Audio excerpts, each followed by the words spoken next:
What is going on? You are listening to episode 277 of the Nintendo Powercast. I'm your host, N64 Josh. Player 2, Nightcrawler, what's up, dude? Hey, how's it going? And it's Crawler coming at you. Player 3 is Lady. What's going on, Lady? Hey guys, not too much. We are so glad you're here. You're going to tell us all about Story of Seasons. But before we do that, the music you're hearing right now is from On Being Human. You can check them out on Spotify and YouTube. Remember, this is an unofficial Nintendo podcast. And if you'd like to get yourself a free book from Audible, you can head on over to n64josh.com/audible. And you'll get my book for free. All right? The chair I'm sitting in and the chair Crawler's sitting in is from OP Seat. Head on over to n64josh.com/OP Seat. Save yourself $10 at checkout. I don't even know if their chairs are in stock yet, though. But if they come, when they come back in stock, go save yourself $10. They're great chairs. We love them. Lastly, you can go check out my book on Kindle or the physical edition by going to n64josh.com/anothercastle. With that, let's get to the announcements. Hey, listen! This is my fourth podcast this week because the Animal Crossing podcast is now live. The newest episode just came out. Oh, and guess what? Lady was on that too. So you guys get more Lady if you'd like. The Smash Bros. Cast just relaunched. And I was totally surprised. Crawler, you're not going to believe this. The last episode has over 10,000 downloads. Does it really? All right. Yes. So, yeah, Smash Bros. Cast coming back. It's going to be a little different format, and Carl and I have just kind of briefly talked about what we're going to try to do and how we're going to be able to try to do it together. So, but it is coming back at least once or twice a month. I also launched another podcast this week, or last week, called the Twitch Chat Podcast, which you can find right now on iTunes, Google Play, Stitcher, and on Podbean. It's not on Spotify yet, but eventually. I'm just testing the waters with it. So that's called Twitch Chat. It's all about helping streamers and content creators, and it is recorded live 10 a.m. Pacific Standard Time on Wednesday mornings, and it's kind of a not necessarily a live call-in show, but my chat can ask questions. I'll pick a topic that we discuss about content creation, and then chat ask questions as we do the show, and it was a lot of fun. I really enjoyed it. So, and since I have a little more time, I'm actually editing things a little bit more, which usually doesn't happen. So it's nice. So that's happening. Stream Vibes, guys. Spotify, wherever you listen to music, go and check out Stream Vibes. There's almost 2 hours of music now. I'm instead of doing a song every day, I've decided to just go back to putting out, I'm just going to put out albums. And so every Sunday will be a new album. So stay tuned for that. So far, everything's just real chill, but we are going to add some rock and things like that. So if you're a Twitch streamer or just a content creator of any kind, or you just need some chill music at work, check out N64Josh wherever you listen to music. All right, we got Mario Kart nights Monday night, Friday night, 6 p.m. Pacific Standard Time, 10 a.m. Monday mornings. I'm also racing them with the community. So if you work nights and you're not able to make Monday nights or Friday nights, come hang out then. We want to be able to race with you. And it's a lot of fun. Crawler, how'd it go last? You didn't last too long this last week. You just disappeared. What course was it even? It was Animal Crossing, I think. No, I don't think I left on Animal Crossing. It snowballed, I think, after like the last 2 or 3 courses. I came in, started off strong. I was quiet in chat. I just showed up, and I think I took like the first 3 or 4 races, and then I forget who it was in chat said they were waiting to get into the game and they were spectating me, and they saw how rough of a go I had, and it was just Mario Karted after Mario Karted after Mario Karted incident there. And there was one, I think you started it on Dolphin. I hate that course. Dolphin Shows. Yeah, I can't. I don't even want to finish the name of it because it's that bad. But yeah, you, me, and I think, I don't know if he was in chat or if it was just a random, but he was pretty good as well. Like you, me, and this other guy were up front, and it was on the eel on the first lap, I think, and it just went downhill from there. And then, yeah, I think I turned it off after 3 or 4 races after that. I did finish the race. I didn't full on rage quit, but I finished the race and I just turned off the Switch. It was done. Got it. I think you and Hidden Level actually quit at the exact same time. So, because yeah, he was having a rough go as well. So, the other thing is we got Game Club. I'm a little bit behind right now. I need to get caught up, but they're playing through Super Mario World, and you can still jump in anytime. Yeah, I jumped into chat this week and talked about it, and yeah, it was a good time. Awesome, very cool, very cool. And I believe Cryptic, that's Cryptic with a K, is streaming those talks. Was that true? Did he stream it? I don't know if he streamed it, but we did have 5 or 6 people at least, if not. I think it grew a little bit as we were doing the discussion. We're most of the way through. I've the point we've gotten to right now, I've sat down and powered through it in just 2 play sessions. Mm-hmm. So the game has come back to me a lot more than I thought. Like it had been a while since I played Super Mario World. It's my first like true game that I owned on my first home console, because I didn't own an NES. So then that was the pack-in game that came with the Super Nintendo. So that's like my first game, and it's fun to go back through. And I mean, as a 7-year-old kid, it was extremely hard and rewarding to beat it. And just the classic design of Mario just holds true, even up to this point. So it's great to see that. And I think we were talking near the end about the Game Club is expanding a little bit to some of the games on Xbox Game Pass. I think Firewatch is going to be the next game, as kind of like a placeholder, just a 1 week, one-off kind of game. You can beat that game. I think I sat down one afternoon when it first came out and beat it in like 4 hours. Firewatch is also on Switch, so people can play it there as well.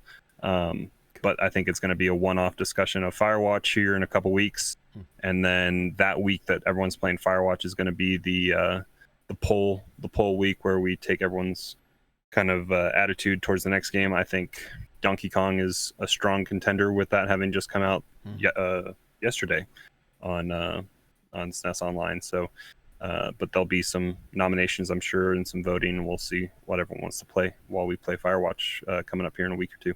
Cool. Yeah, it's really cool seeing so many people get involved with this game club. So the last thing as far as announcements, I haven't picked a time yet. I just got to check on a few things.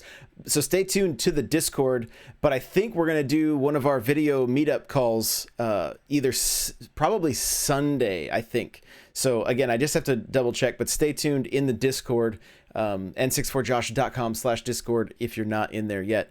And we just do a video call. People pour their favorite drinks and we just all hang out. And usually it's, I don't know, we've had pretty good turnouts. I think if it gets too big, we might even separate into different rooms just so that we can all kind of chat. But it just kind of gives us a chance to meet face to face and yeah, it's a great way to put faces to names. You see our faces every week, but the people that you chat with on a regular basis, you might not know what they look like or what they sound like, and it's a different kind of way to connect with people. Yeah, it's really, really a good time. So especially since so many of us are so isolated right now, it was really just it was kind of birthed from that, so that we could just not feel quite so lonely. So with that, we're gonna jump on over to what we've been playing. Crawler, I'm gonna let you kick this off for us. What have you been playing this last week? So my sister and brother-in-law were in town, and I was over at my parents' house where they were staying, and I brought my Switch with me one night, and I turned on. I showed my sister and brother-in-law Episode 1 Racer, just because that's something we all knew from back in the day, and that was fun to show them. But I also brought Clubhouse games with me because I figured my Switch was out of my desk area in a dock that I could move around, so I could try out some of the more physical, motion-based Clubhouse games. And I'm gonna say it: bowling is not as good as Wii Bowling. It's not as intuitive. It's weird with the trigger. You have to hold the trigger longer, I think, because on Wii Bowling you had to release the trigger, and it doesn't want you to do that. It doesn't want you to swing the Joy-Con too fast for bowling. It says you shook the controller too hard, and yeah, it's not as good as Wii Bowling. I don't think.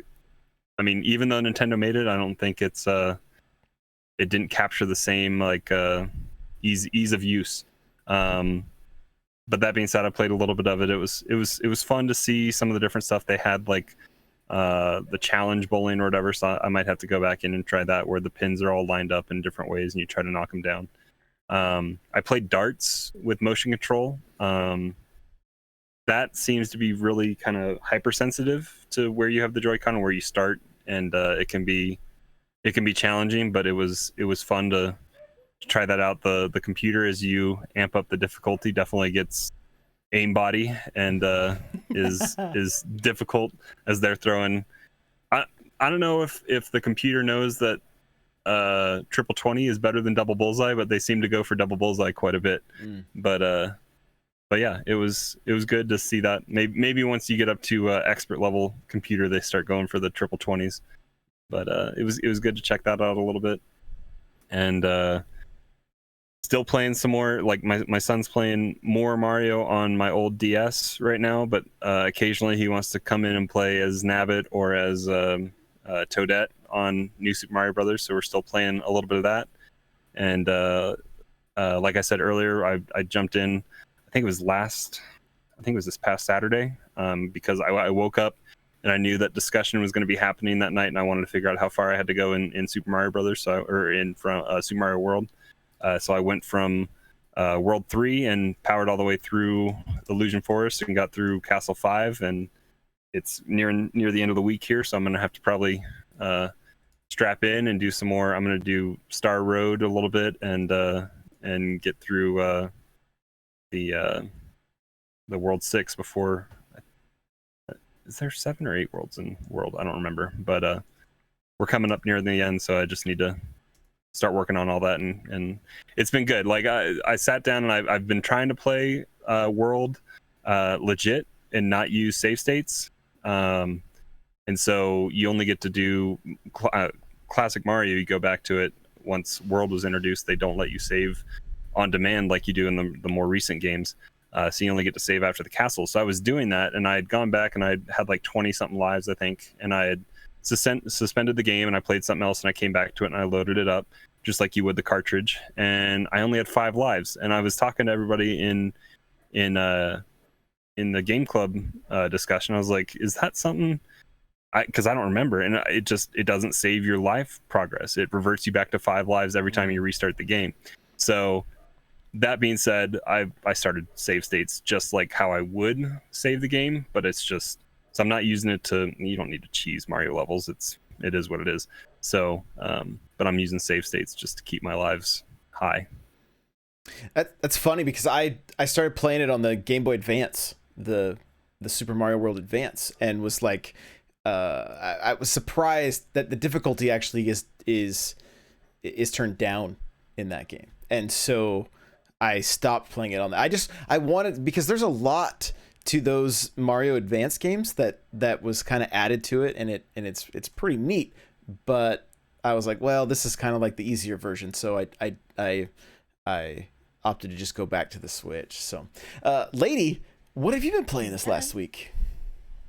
So Story of Seasons, Friends of Mineral Town came out this week, and I have been waiting for this one for a while, since they kind of announced the remake.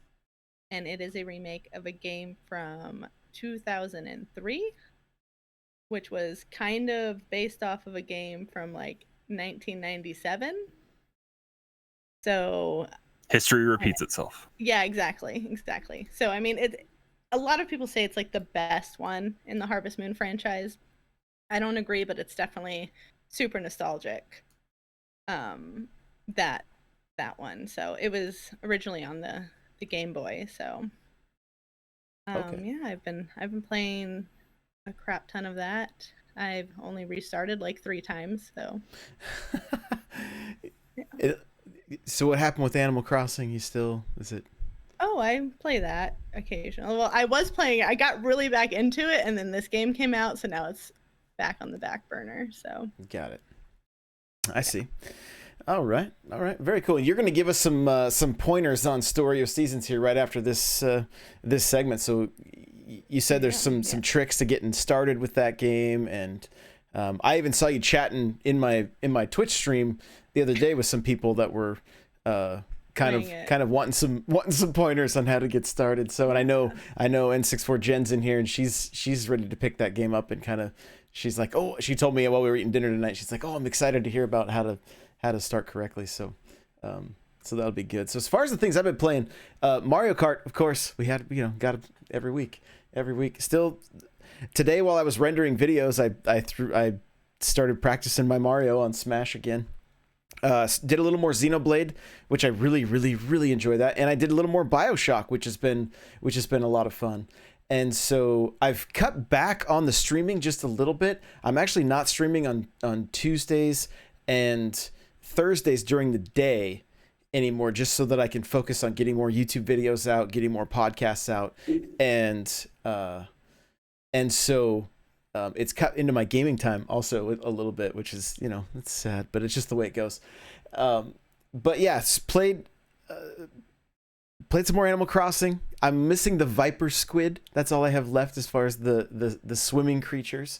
I haven't been putting the time into that game like I should, as far as like I haven't seen Gulliver in his pirate outfit. Jen saw him yesterday, so she got something from him today. I don't know. She might be able to tell us in chat, and so just been doing a little bit of Animal Crossing here and there. Really excited for Paper Mario tomorrow. I know some people are a little on the fence about it, or not really excited about the fact that we can't level up, but it looks like, from what I was hearing today, like you can get better weapons, and eventually you get to the point to where you don't have to fight the enemies in the little circle. You can just smack them with your hammer as you walk by, and then continue on. So it kind of just becomes so OP, you just destroy them before the fight even begins. Yeah, so that's kind of nice that something like that happens, so that you're not, because I was like, man, this fight system seems like it get a little bit monotonous, So, so yeah, I'm really looking forward to that, and I will be streaming that all day tomorrow, starting at 11. I'm guessing 11 a.m. I got to go to GameStop and get it because they had some pins there. So, and they open at 10. So I'll probably be starting around 11 a.m. Pacific Standard Time. And I want to remind everybody too that we've been doing Splatoon at 10 a.m. on Saturdays, and it's been a blast. We've had a full party every time we've done it. It's been a lot of fun. So. And I know for me, I just like being able to dust off a lot of the old games that you can still go back to and just have a really good time with. The other thing I did play, I mentioned it last week, that I was going to hook up the M Classic to the GameCube. And what I ended up doing, because it was a little easier for me to hook up to the Wii, although I have an HDMI adapter for my GameCube, I just used the Wii with the HDMI adapter and hooked up the M Classic, fired that thing up, and there's a switch. It goes from it goes from on, which is for modern consoles like the Switch or the PlayStation 4 or the Xbox, and then it also has a retro setting, and the light turns blue. And what it does is it actually compresses that signal to a 4:3, so that you don't have your widescreen TV stretching out all the pixels. And we had my aunt and uncle over, and we just played old Mario sports games on the GameCube, like Strikers, Sluggers, Golf, and Tennis. And they all looked so good. I cannot recommend this thing enough. If you are a retro gamer, like, it is a must own. Like it, yeah. And just going back to those games, man, oh man, do I want Strikers with online. I really want that game. Like, I missed that game when it came out. Like, I have only had that game for like probably just a little over a year, and I've only played it a handful of times. It's so good. Strikers, Sluggers, and Golf is what we need. It really is. So hopefully. All right. With that, we're gonna talk about Story of Seasons. Yeah. So for those of you who don't know what Story of Seasons is, it's based off of well, it basically is the Harvest Moon series. There was just a breakup in the original dev teams and stuff in 2014. So they carried on with Story of Seasons, and Natsumi, I'm pretty sure that's how you say it, went on and did Harvest Moon. It's basically Stardew Valley in a way. Like, Stardew Valley took a lot of its stuff from Harvest Moon, so it's just a farming simulation game. Super casual, but not casual, because you can easily sink 18 hours a day, like Animal Crossing, into this game of just, waking up and watering your crops and tending your farm animals and then talking to the villagers and all of that. It's fun though. I mean, it's addicting, I should say. Mm-hmm. I mean, fun and addicting. Some people like just come in and think that they know what they're gonna do. I had, like you said in your chat the other day, there was somebody talking and they were like, "Oh yeah, I over planted in my first week," and that's something I hear a lot. People come in and their first, $1,000 that they get, they just plant all of the seeds, and then you have these stamina bars, and you can't water all of those seeds. So you're basically shooting yourself in the foot. One of my biggest tips is not to do that. Take your first $500 that you get. If you're playing on normal mode, they have easy mode now where you get like a bunch of money and turnips already planted and stuff like that, which is cool. I didn't play that because obviously I kind of know what I'm doing. My best friend Tinks calls me like a hardcore Stardew Valley player because we would be playing and I'm like, no, we have to start over because we don't have this crop yet and it's day 9 in spring and now we have to restart because Oh man, we're not going to have everything that we need by the end of, we're not going to have this unlocked, and that's just kind of how I am. So I've restarted 3 times, but yeah, I take that first $500 and buy cabbage seeds from the guy on the beach house and plant those, and then as you gain money from foraging and stuff throughout the days, plant turnips because they're gonna give you quick money, and they're just an easy crop to grow. It doesn't take long. Other than that, I say really work on leveling up your axe and your hoe and your hammer. Watering can definitely work on it, but before you're doing that, every single day from start, you should go up and talk to the harvest sprites and get them to like you, because after 3 stars, you can actually hire them to come water your plants for you, and that takes up, that takes down your stamina every day. Yeah, so those are some of the beginner tips that I have. I have notes. Sorry, I take notes as I'm playing. No, it's good.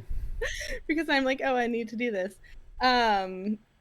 A good one is when you get those cabbages to grow, they're going to be ready on day 15, and then you have the horse races on the 17th. Take the money you get from your cabbage, bet on the horse races, actually save your game before you go into the horse races, and then bet on it, and then just keep betting on it until you get like the most money you can or the most medals you can, and then spend those medals to buy brooches and then sell those brooches for like fast money. I had over $100,000 on day 17 of my game. So that's a really big tip I like to say. Another good like cheat you can do is when you're going into the mines, save as you get to each mine level. Find where the ladder goes down and then reload your game and use that ladder to save on your stamina. And the reload is so quick that it's not even like a super huge thing because yeah, you run out so fast, and if you're not going down there, you have to bring food with you, which is expensive in the beginning of the game, especially because you don't have a kitchen. So that's a big one. Another. So you just play this game how people play Elder Scrolls, where they just save as they're walking every 5 inches. And exactly, like exactly. Reboot it if you do something wrong. Like I'm a huge RPG player, so in general that is just, oh my god, I have to save. Like, I mean, I blink and I'm like, okay, I'm saving the game, because you never know where you're gonna mess up. Another big one is every single day from the start of the game, go and forage and find a flower or just something and throw it into the waterfall for the goddess. And after 10 days, you get a power berry, which increases your stamina. After 20 days, you get friendship points. After 30 days, somebody comes in where you can buy pets. And then after 100 days, you get an elevator in the mines, so you don't have to go from floor 1 all the way down every time, which is like a huge thing. If anybody plays these type of games, like in Stardew, it was such like, I remember when I played Stardew and they had implemented that once you get to like level 5, level 10, you can go right back to that mine. Like that was non-existent in Harvest Moon. You had to like every day start at the first floor and go. So Yeah, do that. Another one is when you plant cucumbers, save 10 of your cucumbers at least to throw into the lake for a kappa, which in this version looks like a weird emo green pickle. Like it's the weirdest drawing. I don't know what Nintendo was doing or what, they were doing, Marvelous was doing, but he is just the weirdest redrawn character I've ever seen. 10 cucumbers, 10 days in a row. It doesn't have to be in a row, but just 10 all together. We'll get you a blue power berry, which is cool. So those are like the main like tips right at the beginning, I would say. When you get to summer and you get close to summer, any money you have left over at spring, for $1,000, I'd go buy pineapple seeds. They take 20 days to grow, but each crop makes like $10,000 or almost $10,000, which is big money in a game like this. So Chat has a few questions. Scott Fly says, I'm kind of burning out on Stardew. Will this game be more of the same? In a way, so I go through like ups and downs. Like I will play Stardew for like months, like hardcore, and then I'm like, oh, I can't even think of Stardew for a minute. Harvest Moon, or I guess Story of Season, is a lot like that, but at least for me, the characters are more memorable. So as you level up and you find your marriage candidates and stuff like that, they're just, I think they're better done in this series. But I could be biased because these have been the characters that I've been vying after since I was 11 years old. Oh, okay. Like, Potpourri is like, the flower girl, like super girly, and Karen's like an alcoholic. So she's like, I like her.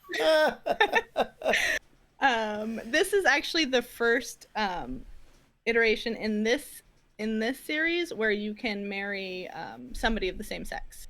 So okay. that was a first for these games, which it. is cool. I actually played as a female this time. That's one of the reasons I start over, is because I started as a male character, and I've always played as the male character. And as I got further in the story, I didn't feel like the same vibe that I needed to feel with some of the other NPCs. So I was like, I'm gonna start as a girl because I feel like I might actually enjoy this more. So I got all the way to midsummer and then started completely over, but which was good because then I knew all my mess ups. I was like, I'm just gonna do it right this time. So cool. Yeah, I don't know. Did you ever play Stardew or anything like that? I've played a little bit of Stardew, not too much. Not much Harvest Moon. Really, it just I think I played a little bit, but like I don't know, for some reason Animal Crossing has just been my jam, and It's so it's just like I tried to Those two are play like my game.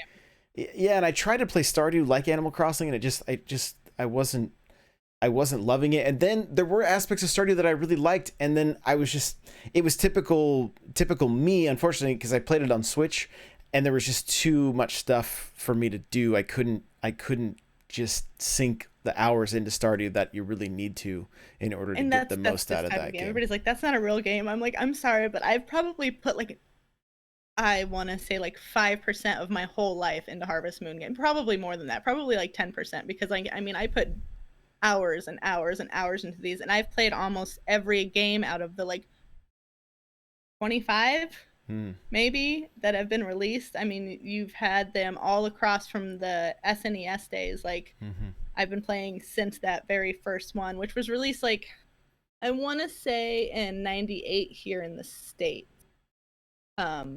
Came out in Japan before that, but I mean, I started there, and it wasn't my game. It was like a friend's game, and I was like, what are you playing? Like, what even is this? And I got like so into it that I needed it, but I couldn't have it at that time. So when it came out on 64, I was like day one pickup. Like I remember going, like making my grandma take me to like the store to get this Harvest Moon game with my aunt so we can play. And back then I had a Game Shark, and I used like the Game Shark code to have unlimited money because I was like 12. I'm like, who needs work? Like, who needs to work for stuff? Yeah, I'm just gonna woo people and live my best life. So You just turned it into a dating game then, right? yeah, exactly, basically. I have Stardew as well. I've played Stardew on Xbox, and I think I bought it on Switch. I'm trying to remember, but I also there was I forget what website it was that was selling like an actual like the Stardew field guide. I have it somewhere. I need to look for it, but it like helps you so you don't mess up and do other stuff. I just haven't put enough time into Stardew, and it's a big time suck that you would need to give, which I don't have the attention to give to many games anymore at this point. So it's like I have it there, and it's great for what it is, because it was just the one guy, right, for the most part, that made Stardew. Mm-hmm. Yeah, and I it mean, was amazing, and he loved these games, and he talked about how he took so much from these and made it better. And I will be the first to say that he definitely, like, Stardew hits on points that I don't think Marvelous or Natsumi will ever be able to hit on. Like, he did it right, and he did it really well. So, yeah, I mean, that's good. yeah, I just you love think you love a game so much you change it and make it the new standard, which is pretty incredible. And Natsumi even tried to mock or like mimic them a few years ago after Marvelous left them. They tried to like kind of be like, they saw how good Stardew was doing, so they tried to kind of make Harvest Moon that way, because they're still making Harvest Moon, and it like every Didn't it flop when it came out? Yeah, it's not good. And I've played them, and I'm like, oh, I want to love you, but I don't. So sorry. But yeah, it's definitely just one of those games that I've been playing since I was way little. I mean, I guess 11's not that little, but to me, like that's like prime gaming. Oh yeah, Gaming days. That so, I kind of that's kind of what shapes what you're going to be into probably for the rest of your. I mean, I guess in a way. And I went from know? like Harvest Moon, Animal Crossing, and in that era, what else was there? Final Fantasy. Like, and then Harvest Moon came out on PlayStation at one time, which was super cool. Like jumping, like I was like, whoa, like look, I can play this on PlayStation. But yeah, those were just those types of RPG story related, like really building characters. I think it's because I'm such a reader that I just love games that are going to give me such a really good character vibe, like The Witcher and Halo, and they just hit me in my my creative heart. I don't know. So I mean, with this game being out now, you spent a decent amount of time with it. Like, do you recommend do you recommend people pick this up? Is it if they're, if it's your style? Yeah, I'm not gonna tell somebody who plays shooters every day to go sure play Story of Season. I will say that they did a really good job remastering it or bringing it back to life, putting some new stuff in. Overall, I want to say that Trio of Towns is the better Story of Seasons game. It's the one before this, and it's on 3DS. But I mean, for the Switch, and like at first I was like, oh my god, it's not as good as I wanted it to be, and then it like hooked me, and I was like, okay, it's good. Okay. Like, it's pretty good. So if you're a Stardew fan, and if you need a break from Animal Crossings, I added an S again, or anything like that, then I would say pick it up and try it. It's $50. It's not like the full 60, woohoo! But I mean, I think it's definitely worth it. I actually have an extra copy I was going to be giving away. Cool. On my Twitter. So what's your Twitter so people know? It is lady_AF_. There you go. All right. Well, you kind of started. You kind of gave us this natural segue where we can talk a little bit about your gaming history and some of your favorite games. We don't have to go. We just want to know a little bit though. Like, what was the first time you experienced a video game? I've tried to think back on this moment a lot of times, and there's two games that I really look back on, thinking that they were my first, and it's Tom and Jerry on SNES. Like, way back when, like I remember that one like so well. And then Ghosts and Goblins, like the beginning where the guy like runs off with the princess and she's like has no clothes on, and like that sticks out like a sore thumb in my. You still liked video games after playing that, because that one is not easy. It wasn't, and I don't even think I like made it through the first level once. It was just nobody like, does. Nobody knows how that game finishes. What is happening? But I think maybe that's something now that you can rewind it on SNES Classic, but Right? And it's so funny because I'm always like, I mean, I do it totally jokingly, but I'm like, we need a Ghosts and Goblins remake. Like, we need Dark Souls Ghosts and Goblins. Right. But yeah, no, it's good. That or like, and another one is Barbie, like the Barbie Nintendo. Like, I definitely remember some jumping going along with my Barbie character way back when. So Like Barbie Horse Adventure. I know it was like just Barbie, Just like, Barbie. It was Barbie on SNES. Like it was Barbie. I just Where every game had a licensing deal back in the mid 90s. Yeah. Yeah, For sure. Definitely For one sure. of those. So you mentioned, Halo and some games like that. Did you play any of the shooters on the 64, like GoldenEye, Perfect Dark? Oh yeah, definitely. Duke Nukem was my bread and butter back when. Duke Nukem and GoldenEye. I mean, I love that. GoldenEye, I never really played the campaign though. It was always like 4-player split screen. Yeah. Like that is what we played. I can't remember ever actually playing the game. So, but yeah, no, I definitely played them. Did you go from the 64 to the GameCube? I did. Yeah. Okay. All right. Yep, Well, that's definitely. good. That's good. You mentioned the PlayStation, so I mean, did you have both of them or? My Uncle Jimmy had a PlayStation. Got it. Okay. So anytime I was over there, I was like, yeah, I'm gonna hit it up, and that's where like Final Fantasy and like the like real true RPGs. Well, I guess Zelda was my really first true. Okay. Thing, but yeah. So this is the favorite question. Are you ready? Everybody loves this one. What's a Nintendo game that you haven't played or haven't completed that we're all gonna judge you for? Wind Waker. That's You're in good good one. company. Because I'm a completionist and I needed to have all of the picture, like I needed to have everything. Mm-hmm. So eventually I was just like, I'm done. I'm not going to this island. I'm not going to go discover that. Got it. Done. Okay. So did you don't complete think I the story? completed the story. Ah, okay. I might have, but I really don't. I don't think I did. Okay. And RPGs do me in that way till this day. Like, I mean, Assassin's Creed Odyssey, like I was so into it, played like hardcore, like never gonna give this up, and I got so sidetracked with side missions and doing absolutely everything before I left an area that I was like burnt out before I could finish. Got it. So now I'm going back into that and trying to finish it. I see. Okay. So Wind Waker. All right. Cool. That's great. Well, hey, with that, let's jump on over to the news, shall we? Yeah.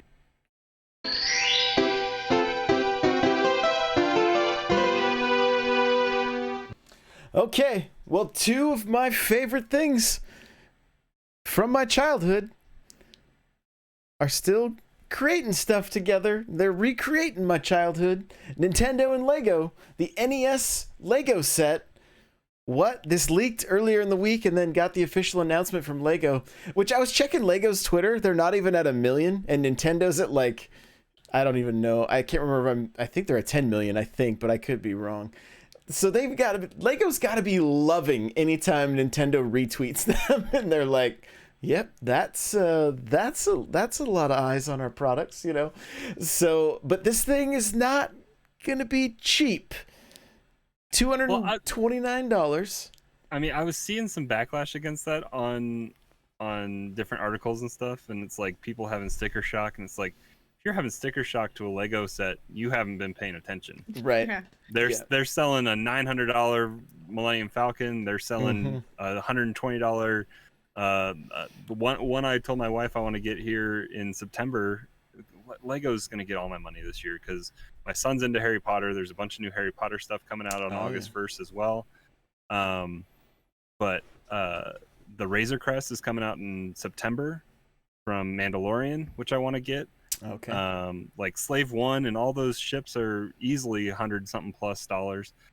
Just looking at what the NES Lego set has with it and what it does, the mechanical engineering that goes into what it does, it's $229 seems fairly reasonable for what it is, because the cartridge is going to be standalone, but it's also going to fit inside the NES, and it has a pressure spring, I think, just like the NES does, and you can lock the cartridge down. The lid closes on the NES. There's a there's 2 plug ports, and I believe maybe just 1 controller. I don't know how many controllers come in the set. But there's a controller cable and port, and you plug it in. It also, quote unquote, connects to a CRT TV that has a little crank on the side, and you make an oval, oblong kind of diorama that you crank on a wheel. That I'm sure the mechanical engineering behind it is all sorts of rubber bands and sprockets and stuff like that to make this thing go. And Mario's on like a little stick in a suction cup that floats along World 1-1 pretty much, and he climbs up stairs and jumps over blocks and smashes Goombas. And the other Lego set that comes out on the first, the starter set with the computerized and Mario with the screen on his chest that plays music and stuff, has a port on the top of the TV that you can link it up. So for another $60-$70 or whatever it is, you can plug Mario in and he'll play the Mario theme as you crank the wheel and go through the levels. So it's pretty incredible. Where's our zapper? That's the main question, I guess. I hope it'd be gray. That would be sweet.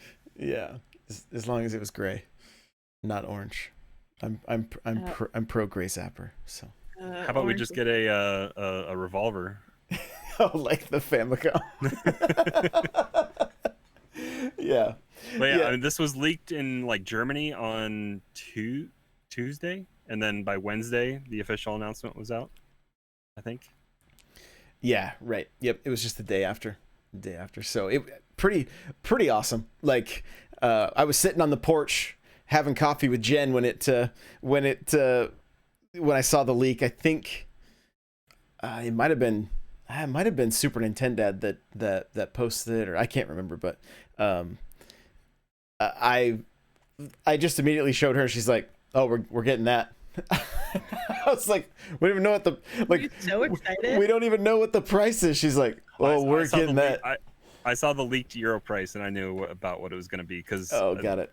For some reason, Europe has to pay more for everything because the euro is valued higher than the dollar, and it's still 229 euro, I think. So, I see.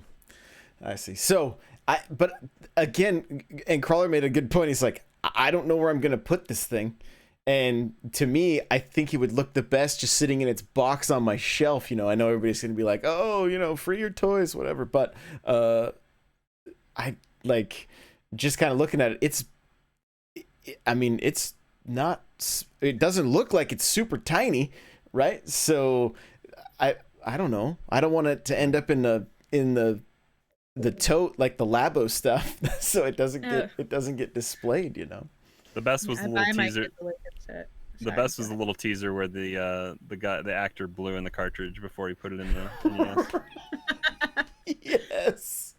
Great. Yes. So, but I don't know. At the same time, it could be fun to build them on stream, like, you know, just to. Oh, that would be a fun get that overhead cam going. Jen says she wants to build it, so it's coming out of the box. There you go. That just means you have to buy 2. Oh no. Okay, well, hey, the Switch update 10.1.0 brings more stability. Yeah, it brings more stability. Like the Wii U just got an update not that long ago, and it was like brought more stability. It did include controller updates, so make sure that you've gone through and updated your Joy-Cons and your Pro controllers if you have not, because it can. Oh, all of them have updates. The article I was reading, a lot of times the Pro controllers don't get those updates, but I'll have to check. It may not, but the article I read just said controllers also, or the patch. I think it was just an article that said controllers also have updates. So I have 4 sets of Joy-Cons. It's a pain. Yeah, there you go. But so anyway, just make sure those things are up to date. It doesn't take long. I did find it does when you have to unhook 8 different Joy-Con and do them all separately. That's also true. This I found very interesting. Clubhouse games. This is from Nintendo Everything. Nintendo shares rankings for Clubhouse games, 53 worldwide classics, most played games, and more. Okay, so this is interesting. Mahjong, is that how you say it? Did I say it right? I think that's how you say it. The Solitaire has over 400,000 hours played worldwide. Number 2 is Yahtzee or Yacht Dice, and then number 3 is Hanafuda, and I think that's just from people trying to figure out how to actually play that game. I think that's all that is. I'm an expert in that game. I have the tag. Oh, wow. Yeah. Do you know how you won? No, I clicked A bunch. I matched pictures. I matched the pretty pictures together. That's all I did. I think the game that is the most fun in Clubhouse games is 6-Ball Puzzle, and it has been played over 14 million times worldwide. It's the most played, followed by Mancala, and then 4 in a row. Most players, 4 in a row, Dots and Boxes, which has played by more than 1.5 million players, and then Mancala. Top games played by kids, elementary school age and younger, which, how do they know this stuff? Where is Big Brother Nintendo getting all these analytics? Like, that's the real question. They can't show us more than like 20 games played on our most recent thing, and yet they're telling us demographics and hours played in games inside a game. What kind of spyware did they put in Clubhouse games? Seriously, like that's creepy how much analytics they have. Know it's kids too. Like it's got to be based on the account that was set up for the, so there's got to be some like true, but they got something going on inside their software that's reporting back to the mothership. Oh yeah. Yeah, I'm no sad doubt. for anybody looking at my Animal Crossing. Well, and I think too. I mean, I think it's because of that data that we had stuff like Mario Tennis getting patched so quickly. I think they knew before people started complaining about Bowser Jr. because they were like, okay, he's winning all the matches, over and over again, and finally, I think that's why those fixes come out so quickly. So yeah. Don't use the hidden web browser on your Switch, otherwise Nintendo will know what you're looking at. That's it's true. It's true.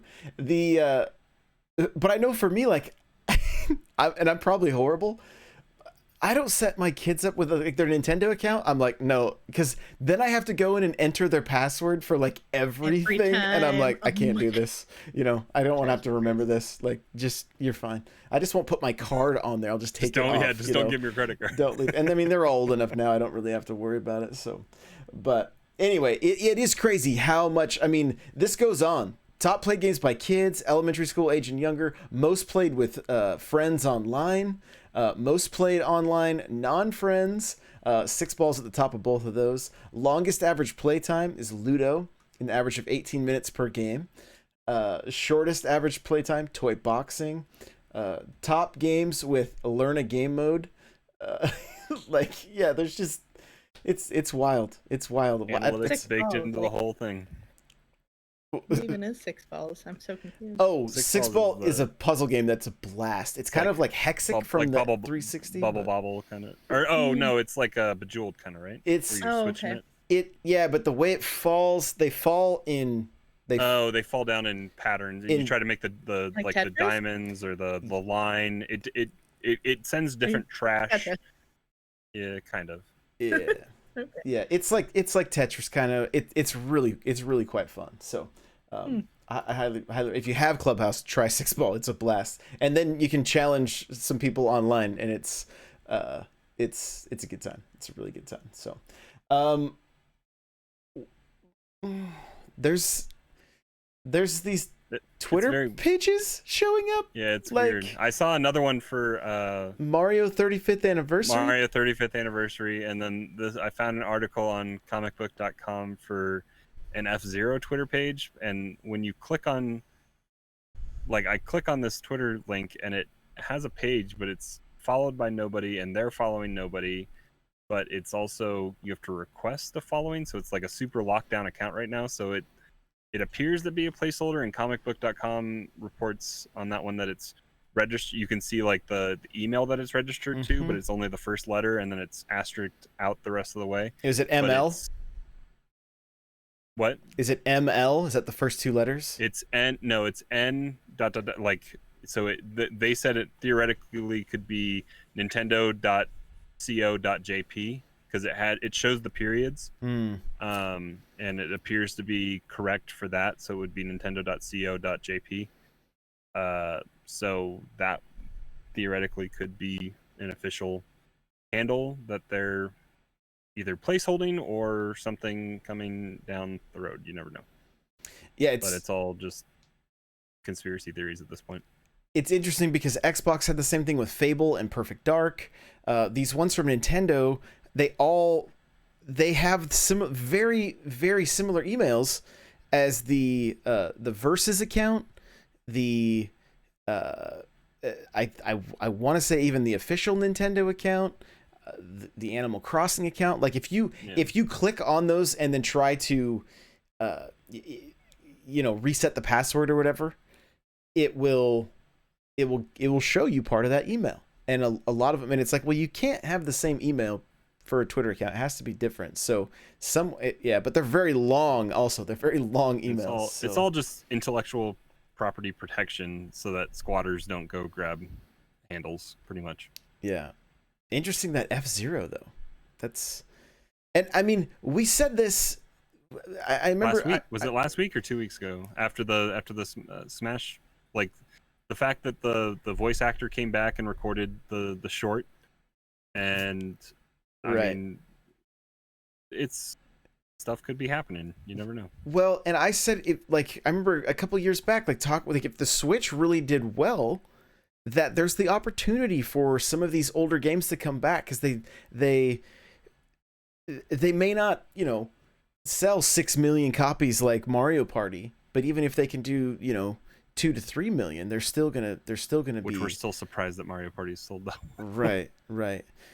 I mean, but you look at other franchises that historically don't sell well, but they're fan service, like the Yoshi games. Mm-hmm. Like that came out and had a good showing on Switch. Right.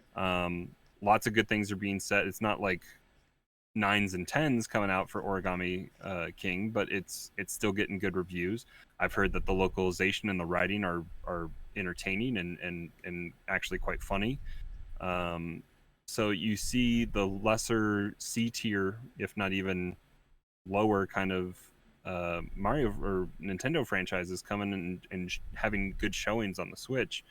Like, it's stupid to not want to bring back the whole arsenal and let Nintendo just let it run on especially on a console that is now entering a phase where it's going to be outshined by the next gen, where they need to have titles and an established base and drive the conversation to be about it. And I mean, they have some big stuff in the works with Metroid and Breath of the Wild 2 and potentially this Mario All-Stars stuff and Mario Kart 9 eventually. Like, They got stuff locked and loaded that we know they aren't sharing with us. But in the meantime, like, go back to, was that last year, where it was a title, almost a first-party title every single month. Right. And it was hard to keep up. But like, that gives everyone their choice and their flavor that they want to try, and it's money in their pockets. So and the fan base is happy that they have stuff to play, and old stuff, and it's nostalgic stuff and everything. So it's stupid not to want to bring back all their back catalog stuff.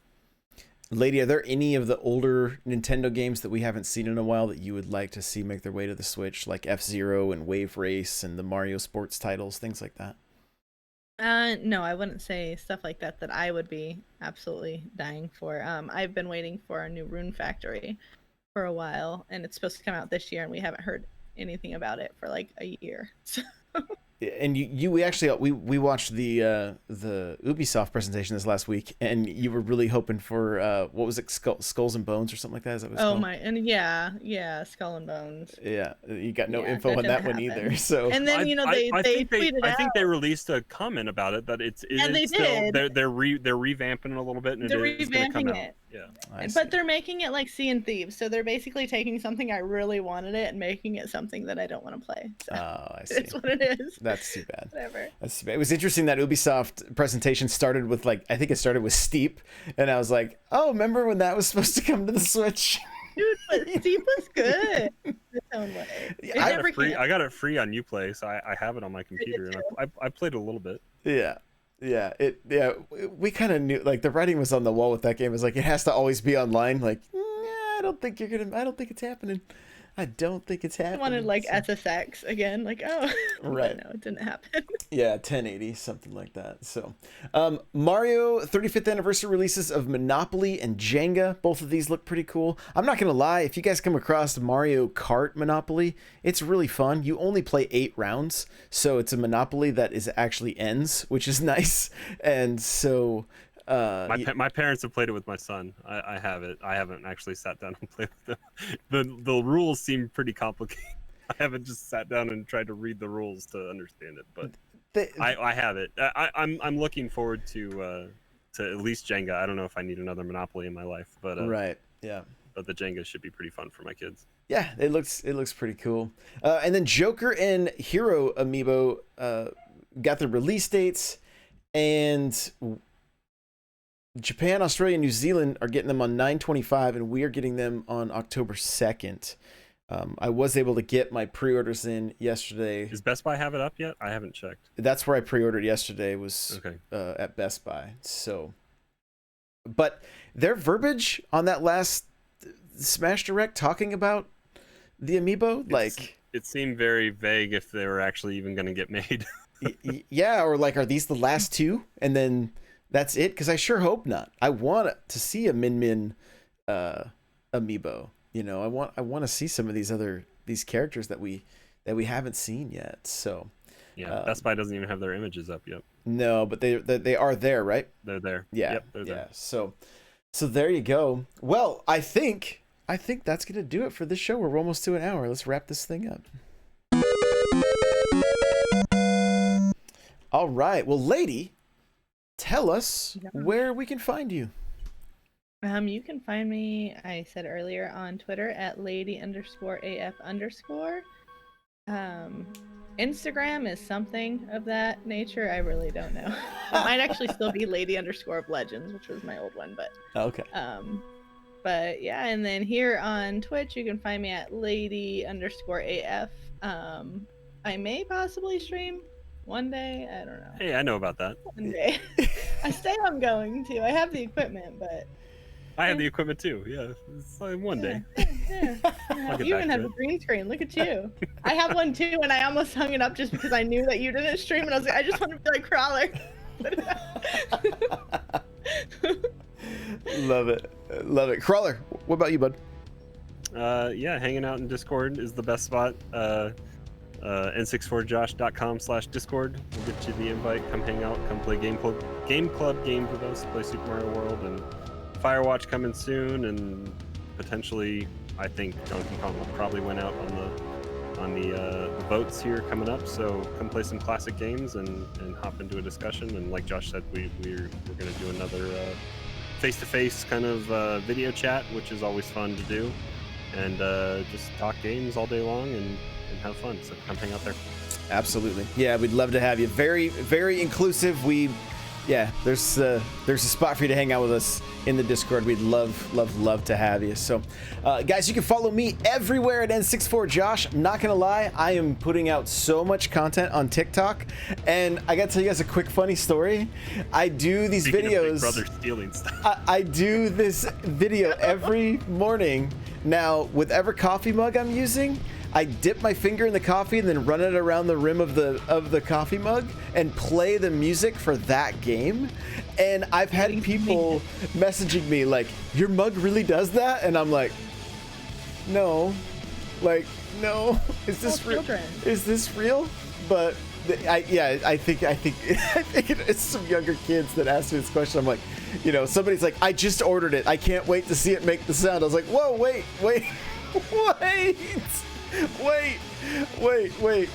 So, but I've been also, like, it's been a place where I've been putting out content creation tips and things like that. So go check out my TikTok. It's a lot of fun.